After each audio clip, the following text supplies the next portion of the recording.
we're at a point in the world where models have far outpaced humans in software engineering. I was ranked number one in India in all these coding contests, Top Coder or Google Code Jam or ACM ICPC. I was actually number one by a wide margin. Now the models will just completely crush me. Now you can't play and beat computers on coding anymore. What does Vorflux do? Engineering has become commoditized. It's a solved problem. You're not helping it anymore. You're like getting in the way by being in the way. Vorflux is actually the world's best cloud coding agent or software engineer. The new job is like a builder. So the builder is kind of like an ideator who's coming up with like lots of different ideas. Only some of them make it to production. So our North Star for Vorflux is also like, towards a zero employee company. It's unbelievable that it's all happening during this tiny sliver of time that you and I are alive. The odds are just like so small for that to be the case. You built Rippling, which is almost a $15 billion plus company. I kind of wrote to Mark Anderson, who was my biggest investor in my previous company, and said, kind of fucked up. And, I'm leaving and I'm starting a company with Parker now. That's how we started Rippling. So people wanted more and more all-in-one software. And we thought no one was doing it because the dominant customers actually wanted one integrated solution. So we started Rippling. And we said, well, how about we sort of integrate HR and IT together, to have like one seamless experience. Then it sort of evolved into HR, IT, and finance together. Rippling is still sort of like growing on that baseline. It's the biggest all-in-one tool that you can run your company on the Rippling operating system. So Rippling has done extremely well. India's number one coder turned down 100 million offer from Facebook, helped build Rippling into a $15 billion company. Now he's building what he believes will make engineers obsolete, including himself. Prasanna Sankar on AI, the death of coding, and why the only job left in tech is called builders. Now I bring you Prasanna. Prasanna, super excited to have you on the 1947 Rise podcast. Good to meet you, man. Thanks for having me. What a journey you've had, Prasanna. From a bunch of my friends, I've been hearing about you. I think starting from Misbah, who's built Jar. Oh, nice. I think you're probably one of the investors as well. Yeah. He defines you as one of the best technical person, a coder, and you did win. You were ranked number one in India at Top Coder. And then, you moved to the US. You were at Google, Microsoft, started a company, and then did a bunch of things. And lastly, I think you built Rippling, which is almost a $15 billion plus company.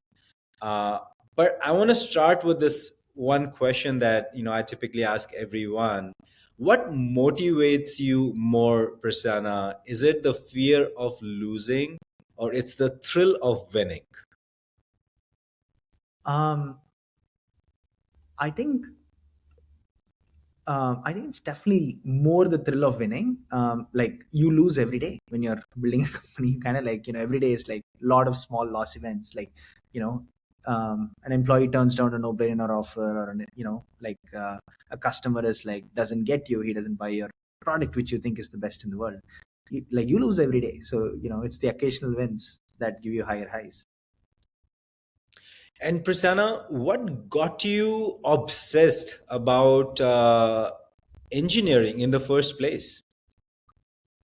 So my dad bought me a computer when I was like 11th grade, and I was like an okay student. I wasn't a great student in school, and but my dad always told me like you're the best of the best. I was like not lacking confidence in any meaningful way, even though I wasn't scoring well. And I kind of like had a gravitation towards like first order things. Like in retrospect, it's kind of like I didn't get chemistry much. Like I just didn't know if you knew phi, how could I extrapolate the sixth data point in chemistry? It wasn't clear to me. In physics, it kind of felt like, okay, if you knew five things, you could perhaps extrapolate like one extra thing. In math, it kind of felt like if you knew five different things, you can extrapolate 10 different things, And computer science was this like new thing that I got thrust into, where you can extrapolate basically everything. There are only like 8 basic instructions: add, multiply, and like jump, and like some basic stuff. And from that, you can extrapolate almost everything. So I was like very, very drawn into that, because you can just reason from first principles. If I'm building this piece of software, like how would I do it? And it turns out like reality is often very close to the simplest way to doing it. That's how another human has built it. So everything became a lot more predictable, and you can just like, there's not an effort in knowing, and it's a free canvas in which you can draw. And then over time, like later, I really enjoy like public markets investing. And again, the rules there are like very, very simple. There is a buy, there's a sell, and you just have to make money. Like, the feedback loop is like insanely obvious. The feedback loop on computer science is insanely obvious. So those are like, I kind of feel like there's not a lot to learn.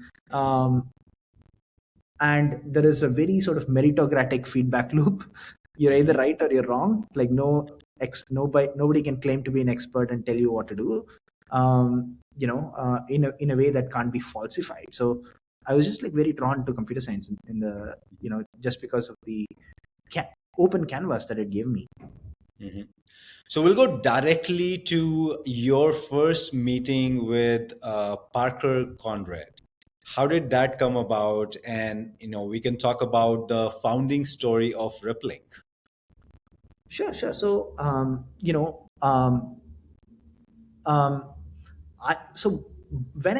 actually met Parker to work for Zenefits. So he was the hottest startup in Y Combinator, and they went from 0 to 50 million in ARR in like 20 months. And I met him to like join his company. I was one of the first engineers to join Zenefits and built much of the engineering team. So at that time, like, my own personal thing was like, I've tried a bunch of different companies in YC, been a part of Y Combinator myself, been building companies in the Valley for like, around 5 years or so, which didn't quite work out. Like, I had I myself started a very hot YC startup called Like a Little, which which had $100 million acquisition offers, which I didn't take. The company failed, and then I was sitting in I just left the Valley. I was burnt out and tired, and I left the Valley. And after some resting, I really wanted action. I really wanted to come back. Like I really was missing the action, and Zenefits seemed like where the action would be, and it had a lot of action.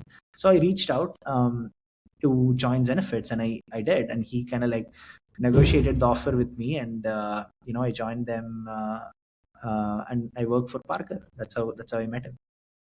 And very quickly, what did Zenefits do? And then let's get into the founding story of Rippling.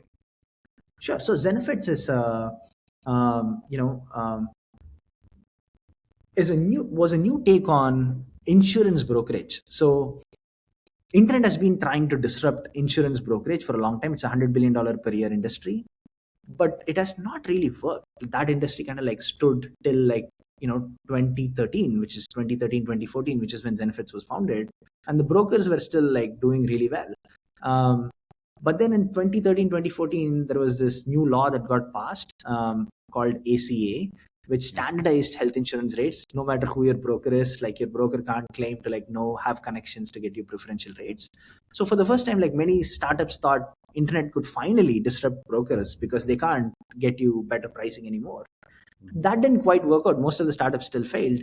Now Parker came up with this novel idea that, and then by the way, like you can't give money back to the customer. You can't be like, okay, out of my brokerage from my pocket, let me just pay you back. And like customers won't, you can't make the customers choose the highest rebate provider. That was actually illegal. So the broker mafia was like still strong. So Parker came in and said, okay, well, how about, okay, I can't pay you back. How about I give you free HR software?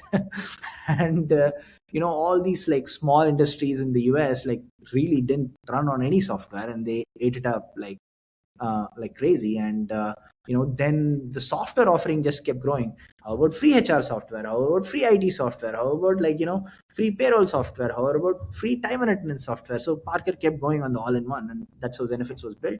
It went from 0 to 50 million ARR in like 20 months. Understood. And let's get into Rippling, Prasanna.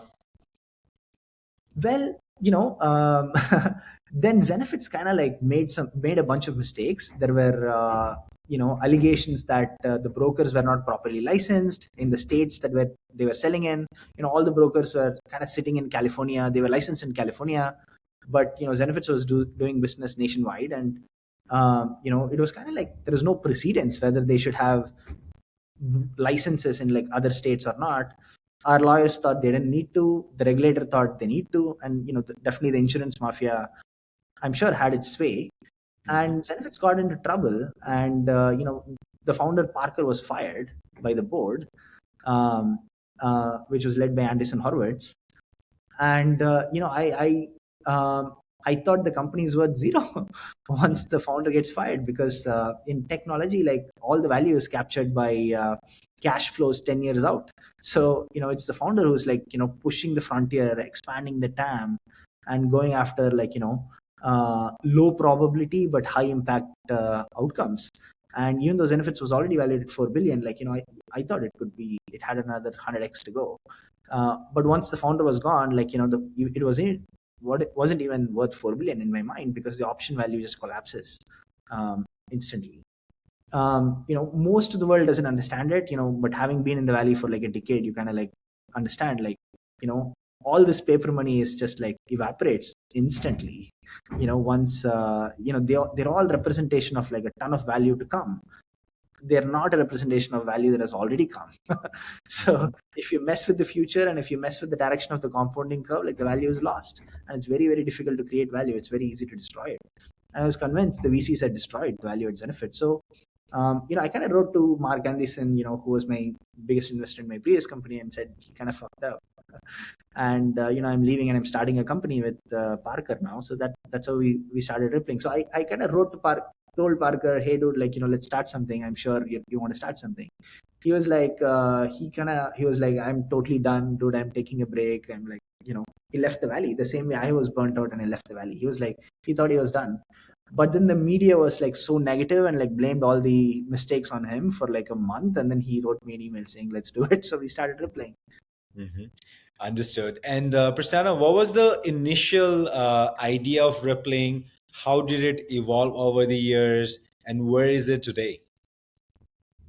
Um, the Rippling idea was like an extension of the insight that we had at Zenefits, which is, um, people really wanted all-in-one software that worked deeply with their HR system.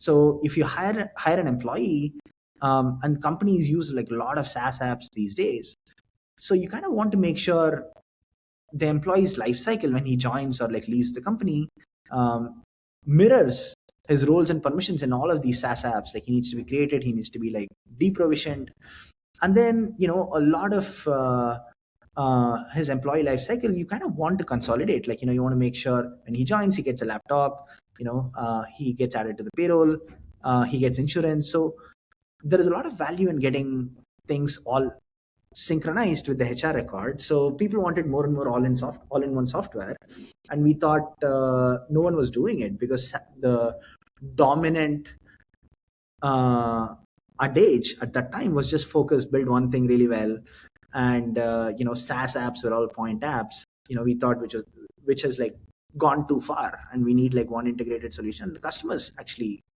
wanted one integrated solution, so we started Rippling, and we said, well, how about we sort of integrate HR and IT together, to have like one seamless experience.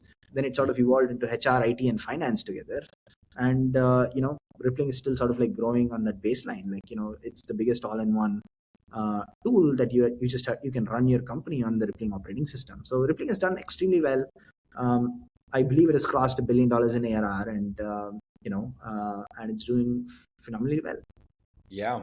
And I think at some point, either in 2020 or 2021, is when you decided to step out.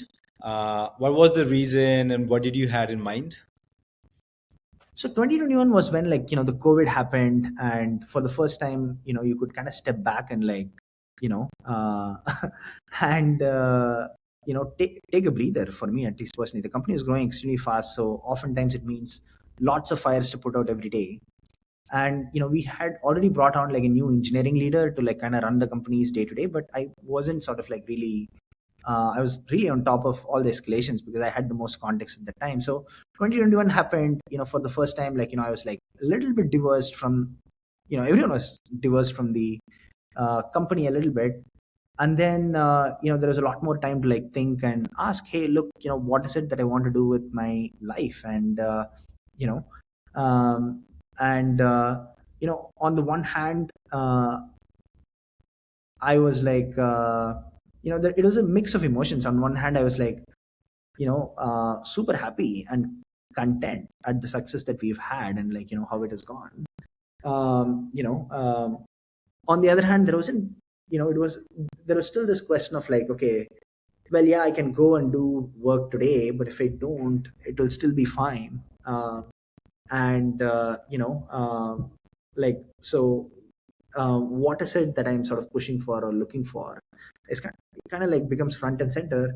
Also, I personally just wanted to take a little bit of a break. It's been going on for a little while, so I kind of stepped back a little bit, and then I kind of realized, okay, I really enjoy building 0 to 1 products, and I really enjoy and my skill sets you know like na- take me naturally towards those segments of the startup journey. And I really enjoy like building amazing products that I personally use, which is not rippling. Parker personally used rippling, which is why it's like really really good. And and if you just like take out the framework of like prestige or like working in the most successful place and stuff, and you just go back to a child and like you who's wanting to build net new things, who's wanting to like push the buttons that he's most fascinated about pushing. you know uh, I said, why not, like try and do that. Mhm. Been fortunate to be able to do whatever, so why not become a child again. Yeah, yeah. And then looks like you ended up starting a company, 0x People. Maybe quickly, Prasanna, you can tell us, what the company was about. But more specifically, I'm curious to hear what as you spoke about it, 0x People didn't go the way you wanted it to go. What's the lesson that you got by building this company that success hasn't taught you? Yeah, I mean, I think 0x People was very fascinating. I mean, I think um, um, so one of the most fascinating things that happened to me is like I was early on Bitcoin, Ethereum, and there was this like thesis on crypto, which is the whole internet is going to run on blockchains, and people, the users, will actually own like a major portion of the internet. So Chris Dixon calls it Web 3. Read, write, own. The first version of the internet was just like read, you put your profile online and everyone can read it. The second version was like write, so it's kind of like social networks where everyone contributed user generated content to it. And then the third generation is own, which is you kind of own like a piece of every software that you use. It was an interesting world. A lot of the early internet was like that. Like early users of Bitcoin owned Bitcoin. Early users of Ethereum owned Ethereum. Early users of Uniswap owned Uniswap, and so on and so forth. So there was a new thing that was happening in on the internet and crypto, where there is first internet native money, and and it's a fascinating thing for nerds. Like I'm still like deeply interested in this stuff. um, and um, and um, it was at the same time like social networks were going through like a lot of censorship, and the natural place to kind of resolve this is on chain. Nobody can censor anything, and you can freely own. Everyone could like own a piece of this new network. So that was kind of the idea behind 0x People, to build a crypto native social network. Um, the now the thing about crypto is like it goes through like massive boom bust cycles. Like it, on one hand, internet native money is like great because the upsides, the success accelerates itself. That is true of like most companies. Like when you're starting a new company, you're kind of like making everyone believe in the whole thing, and if the whole world believes in it, it kind of becomes a reality. It's a self-fulfilling prophecy, or a Ponzi scheme. That's just inherent in capitalism and wealth creation. Like a decent part of wealth creation has this sort of belief aspect to it. The adoption and belief kind of run hand in hand. Now crypto kind of like really incentivizes it, and like if you believe early, you get paid in the companies, in the project's tokens. So it accelerates things on the way up, but it also accelerates things on the way down. when the beliefs falls, like people sort of leave the ship.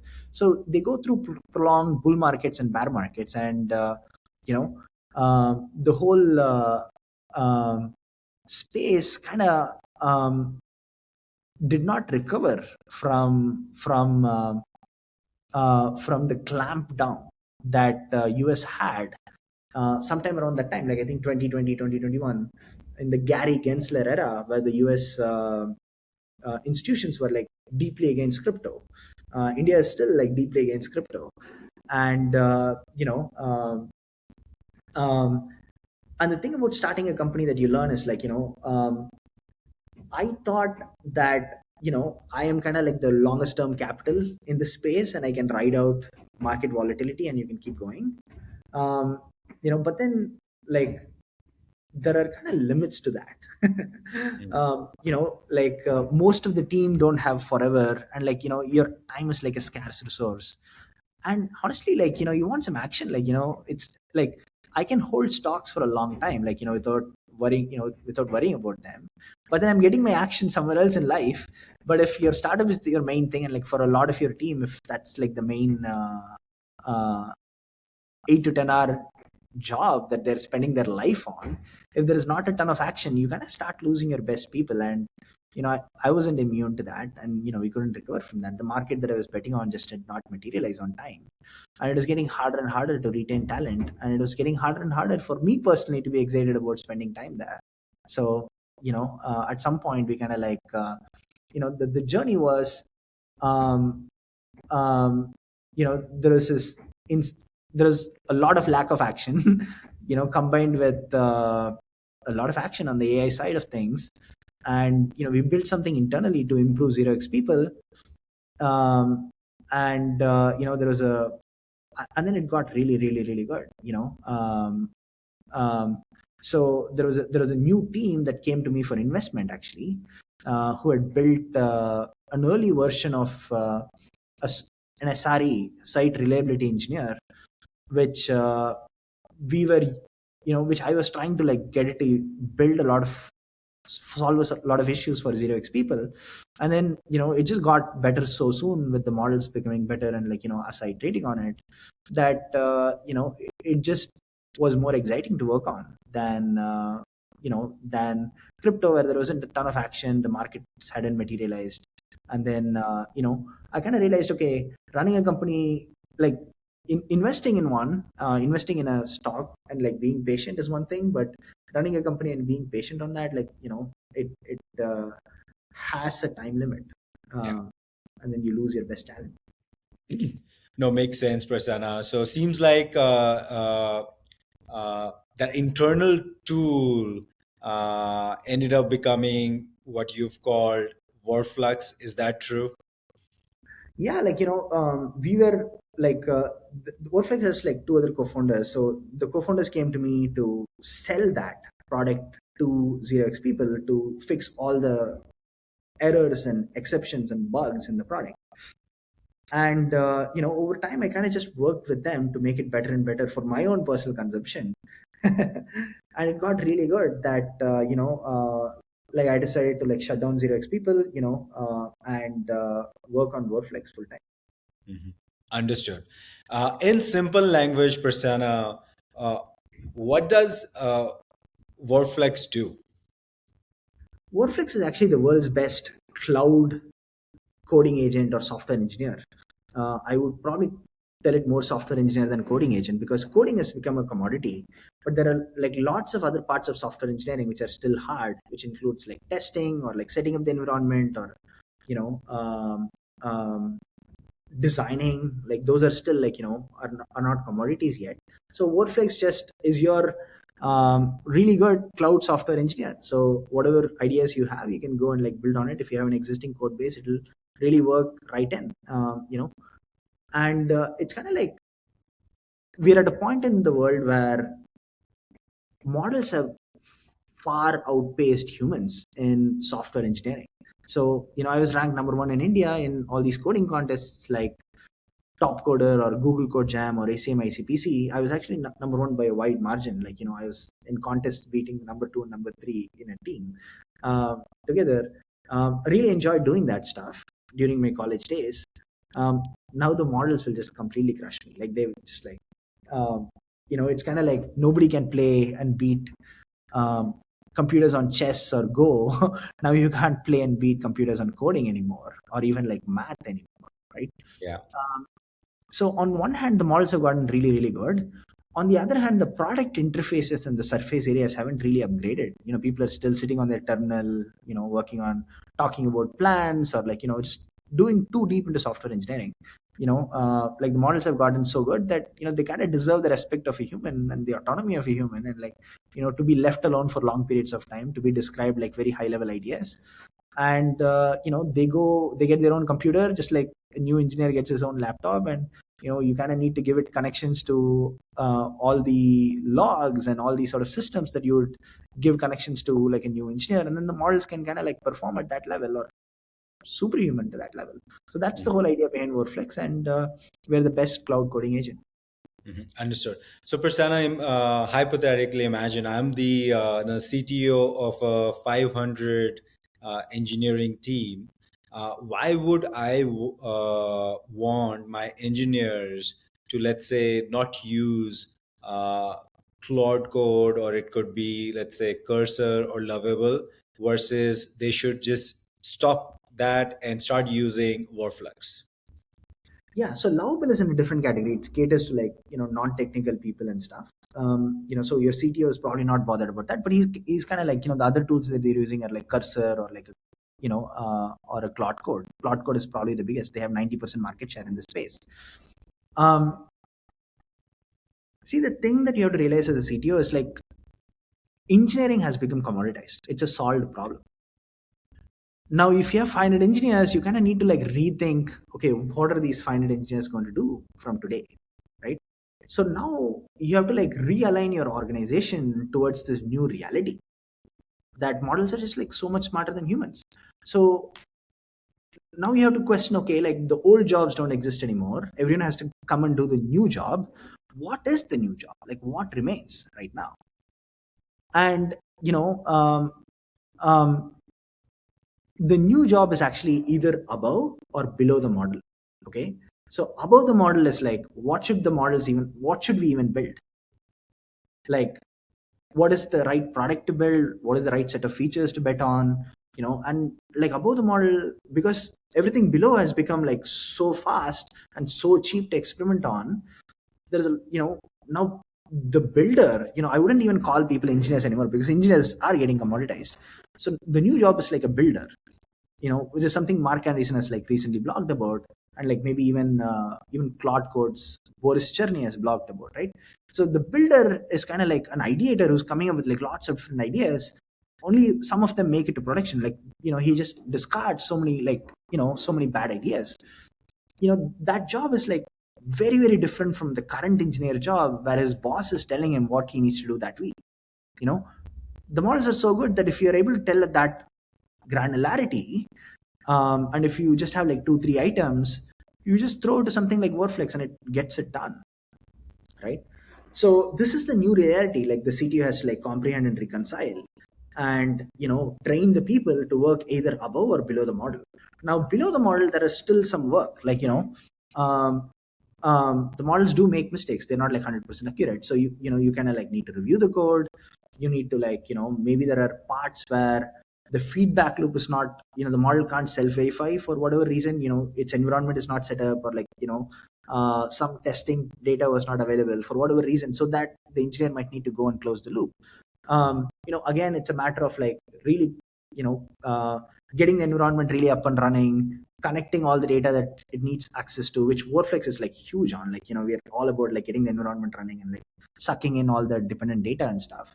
So we kind of try to eliminate a lot more work underneath the model, but then there is still some irreducible amount which specialists can catch. Like a specialist can definitely come in and say, oh, this is how you adapt this to like the maximum performance and stuff, right? Models can do a lot of it, but you'll have some company context, some new angle. It's just this undefined work. Like if it is definable, it would be inside the model, right? Yeah. So it's kind of like you error correct underneath the model. So this is like basically the two work that is still left, and your engineers kind of need to somehow fit into this and like contribute either above or below the model. And a tool like Vorflux really expands the, how much it can absorb above and below the model compared to a cloud code. A cloud code is still putting your engineer as the guy who's like driving it a lot. It comes up with a plan, the engineer is like going back and forth on the plan. The engineer is sitting and manually testing things, engineer is telling cloud code, okay, simplify this code or review this code. And it's the old user interface, which is still these models running on the desktop. It has sort of become fairly clear to me, like almost everyone who's using cloud code, they're all going to be using cloud very, very, very soon, because these models are so good that you're now getting in the way. You're not helping it anymore. You're like getting in the way by being in the way. You just need to get out of the loop and things work just fine. Not for everything, but that's the thing. Like, you kind of need to understand, okay, the models are not good at data modeling. So let's surface up those decisions to the user. The models are really good at implementing once a spec is there. So let's not bother the user on that. So you have to like, make this judgment call on the current state of the models to surface out the right touch points to the user. But the old interfaces are like completely obsolete, and you can add a lot more leverage using tools like Vorflux versus a cloud code um, to expand the scope of what these models can do. And then, as a CTO of 500-person company, like you kind of now need to like figure out how to retrain your staff to operate above or below the models. Interesting. I think you did give an analogy where, today teams are functioning more as, or the tools are more functioning as co-pilots, and Vorflux is more like an autopilot for engineers. And Prasanna, look, you've been, you were the top ranked coder. Feels like we live in a world of AI where that probably is almost irrelevant. And you mentioned that eventually coding or the engineering would be more or less irrelevant, right? Then what happens in the, let's say, what would exist or what would be scarce in the next 5 years, and and what kind of role, let's say, Vorflux would play there? So my question is more around, you've recently launched, and of course you have a larger vision, right? And it's going to take some time. So attach that vision to that role that Vorflux would play in the next 5 years. Yeah, so look, we are rapidly entering singularity. So we are entering a state of extreme abundance, which is what Elon sort of keeps talking about. Like, it's one of the most fascinating time to be alive. And is it like truly coincidence, or are we in a simulation? Who knows? We are like entering sort of rapid abundance, and your question is like, what is scarce? So it's really funny, but I think that's not a bad question. If you acknowledge that we're also like running out of things that are going to be scarce. What is scarce is like Bitcoin and cryptographic money, because I think the world is going to print a lot of money to uh, the unemployed. And we're sort of like entering a period where the defaults the model can do, and that is what is happening on the engineering also. Like, the default set of architecture and the choices and like the building and the tools the models can do, they can use. Now you're in the sort of error correction business. You need to find the places where the defaults don't really work, and you're in the exploration business, where you need to come up with like net new ideas, net new places to create wealth, which if you which arguably humans have always been. Our whole race and our story of humanity has been that we are actually in the exploration business. All our wealth has been created by net new technological inventions. If we invent fire once, everyone gets fire. So we are in the exploration business. It's just that much of the human population just never participated in the exploration. People are just like doing status quo stuff. And there is a small fraction of people who are like entrepreneurs or whatever, or scientists. They kind of participated in the exploration business, and they were creating all the wealth in the world, and they were the source of all GDP growth. And which kind of is like why YC just got it. Everyone around YC just got extremely rich. They produced trillions of dollars in value, and like small subset of our population who were in the exploration business did extremely well, because they're the source of all net new wealth creation in the world. Now what AI does is like it pushes like when the models and the computers can do the predictable extrapolation of like 3 data points into the fourth one, then there's no point in teaching that extrapolation to like through our education system into like kids, or like through our factory system into like training the workers. Instead, you could teach that to the model, and the model can do that. Now the work that's left is like things that go beyond the extrapolation, and like things that are like above and below the model. You can either be like so much of an expert that you can find some issues with the model and kind of fix that, especially in places where the feedback loop is not that strong. um, you know um, and then it kind of also applies to like above the model, like what problems are like worth working on. And having a taste there, especially given that right now at least the consumers of these products are humans. So like there is a certain amount of like being human that you bring to the table. So our North Star for Vorflux is also like towards a zero employee company. There is a lot of recurring and like stuff that the models are just like really good enough right now to handle. So you climb the automation curve of first get out of this cloud code, being the human in the loop, like get out of your laptop, run things on cloud, let it go end to end, let it do better planning and better testing, just have tokens do the work for you. And now you become an explorer, like exploring a lot of different ideas of like what makes sense for your company, or like how to sort of take it to the next level. So you kind of go from being a driver of the car to being kind of the CEO who's like managing a car fleet, right? So that's the first level of automation and maturity. And then beyond that, like once you get enough trust that the cars are able to go from A to B without a ton of like hand holding, and like that's a lot of training and institutional knowledge. You take a brand new high IQ brain and you're training it with how your company thinks or how you think, and over time you kind of accomplish that, and the car is able to go from A to B without like you being in the loop. Then you give it a lot more automated assignments. So anytime a user hits an error, solve it. And then over time you release control more and more and more. So it's you're driving towards a zero employee company. When I was the CTO of Rippling, and I was managing like hundreds of people, the biggest job was like transmitting the state of my brain into the brains of my reports, right? That becomes the job of management. Like that is necessarily like the job of management. And the things that you transmitted were like one is the software, which is mental models or like programs or decision making stuff, like the software that you have to transmit. Then there is data that you have to transmit. The data and the context comes from all the conversations with customers I've had, or the life experiences that I've had. Like that's the other context on which these algorithms are applied to for the data to be made. And and then there is the sort of like drive and autonomy and like meaning that you have to transmit. So they say mission, vision, values, like those three things you're trying to transmit. It's a very lossy transmission. Humans are like so hard to motivate. It's that's the most painful part of like trying to create change in the world, is just like convincing all these humans. Now the transmission is actually like a lot more perfect, and your worker ants are actually the models. So now it kind of becomes about like configuring these things into the harness, so that your system prompts and your way of thinking is actually inside the harness, which is making a lot of the decisions, and it's like perfectly scalable. And then you kind of also transmit the context, which is every meeting is like transcribed, and the agents can like read the transcripts. Every customer conversation is like inside AI accessible ways. So customer can AI can actually do the stuff that so you get like near perfect transmission. And and the CEO job is like managing by exception.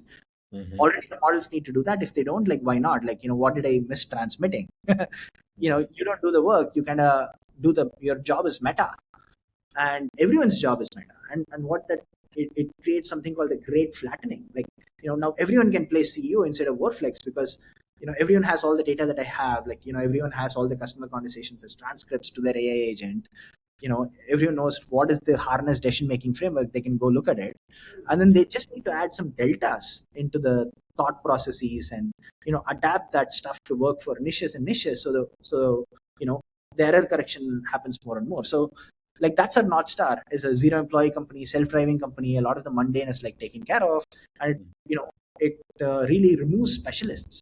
So the designers should have already embedded their brain into prompts and design systems into the Yeah. code base, so that every engineer produces perfect design outputs, and the engineer should have embedded in a way that the designer can also produce perfect engineering outputs, right? Mm. So you kind of like, the more you do this, everyone becomes a CEO, and like everyone's job is like no job. Like, you don't have a job today. You have to come and like think what your job is like, and that is like every day for like a much larger portion of the digital worker population. Mhm. The only job that's left is called builder. You just have to go build. Yeah, yeah. and and Prasanna, look, the company, or I would say the team you build is the company you build. Uh, you have few things going on for you. One, of course, uh, top tier talent would want to work with someone who has high credibility that you've gotten through Rippling. You've built Rippling, one of the large companies, and usually they don't really optimize for salary. They're really optimized for impossible missions or a problem that's really really hard.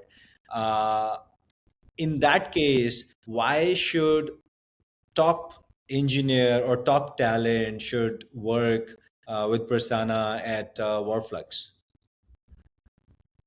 I think I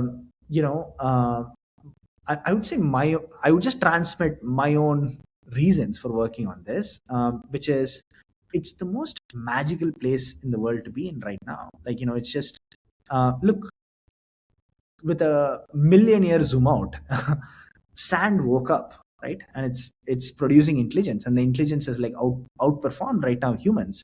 And yet there's a massive product challenge, because of which people are not adopting it as much as they should. you know um, and it is the fastest moving part of the world. It's kind of the deepest and the steepest part of singularity. So the world changes really really fast in this place. And it's kind of like, um, time runs like way faster near the black hole, where like like like a few months in Vorflex is like multiple years in a normal company. So those are always like the most happening places in the world, which is really exciting. And and often like I am solving problems for myself, like literally Vorflex is a recursive company, right? Like we should like every day the conversation is about like, okay, where are we spending our time? Like why can't we throw tokens at this problem? What are the limits of the frontier models? So it's kind of like, even if you don't treat it like a job, it's the most fun movie to watch. Mhm. you know Mhm. Mhm. Very cool. Uh, Prasanna, look, you turned down $100 million. At the time, your wealth creation was not there. That was before Rippling. Did you ever regret saying no to it, or what was the lesson that you learned? um Look, I don't really regret, like I don't look back and say, oh, I should have done this, done that. Like I I just, would say in the moment, because at that time, I might be wrong. My sense is you were not wealthy at that time.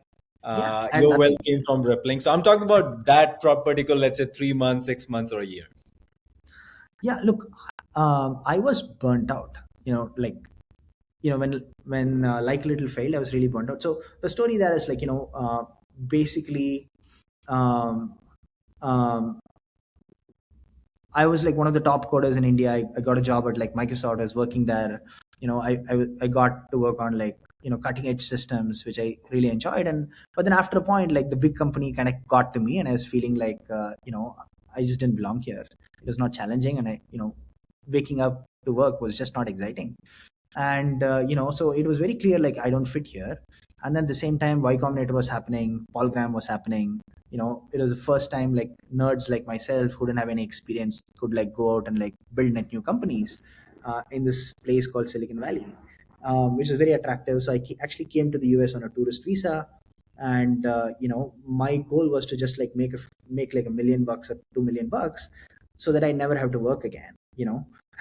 That was my goal. And like that was Paul Graham's goal, by the way, when he started his startup. And he was the author of like, he was the author of his blogs, and that's what inspired me to like move to the Valley and start a company.